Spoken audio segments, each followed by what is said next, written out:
Congratulations. Thank you. We heard a huge applause after your performing. You seems to be happy and satisfied. Yes, I am. In a different way than the second round. After the second round, I was happy. Today, I can relax now because it was like a really intense performance to me and also an intense program. So the happiness I feel today is definitely different, but it's not worse. It's even better, I think. Okay, it's glad to hear that. And let me ask you, because last time you mentioned that ballad was a challenge. Yeah. And you were very satisfied with overcoming these challenges. Were today such a piece which made you so many problems? Sonata. The sonata, especially the second movement. It's quite challenging for my hands. It's quite, really open, really strong, and sometimes I feel like they will not make it, but they did. They made it, and I think that was the challenge for me because I had to be focused on my body as well when I played. You have to save energies and to use them in the right way. And when you are on stage, sometimes it's easy to give too much all at once, right? Challenge was to save energies and use them as I needed, and I don't know, I think I did. So I'm happy to be able to overcome my challenges. Okay. And one more question about today's program. Mazurkas were probably not a coincidence that it appears at the third stage. For the first sight, easy miniatures, but from other point of view can be kind of challenge. What did you discover in mazurkas? In mazurkas, I never stop discovering things. To me, mazurkas, I think they are the epitome of Chopin's music. I have such strong bond with mazurkas. I love them. I mean, it may seem easy to say I love them, but I really do love them. I used to listen to Rubinstein CD, to listen to it so much. Like, it was going and going and going. And to me, mazurkas, especially Rubinstein's ones, are able to bring me somewhere else. I don't know where. It depends on the atmosphere of the mazurkas I'm gonna play. But sometimes I can feel I'm like on the mountains. I'm on the countryside. I'm in a party, like a town party. There are so many stories behind mazurkas that I cannot really start to tell what I'm thinking about. But I think to play them after the Polonaise Fantasie and before the sonata was, for me, it was magical. I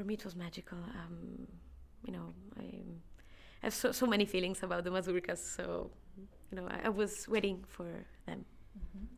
And Rubinstein was also one of the first pianists who recorded all of mazurkas, and as I know, in the studio he were performing folklore dances to feel the atmosphere of this folklore idiom. Did you somehow prepare yourself to find the folkloric and this dancing idiom in mazurkas? Definitely, yes. I remember many years ago, before even the last time I took part to the competition, so it was maybe 2010, I was studying with Marian Mika, who is a Polish pianist, Polish professor who lives in Italy. And he told me, like, Leonora, you seem to not really understand what you are playing in mazurkas, right? And I was like, Maestro, of course. I mean, I've never been in Poland. I've never listened to any traditional Polish music. I don't know anything about it. And all of a sudden, he told me, okay, so let's dance. And he grabbed me from the bench and starting showing me how to dance the oberek. I was like, wow, so that's how it feels. Nice. And then I went back to the piano and something changed. Yeah. Is that true that you consult your performing after you're performing with your teacher?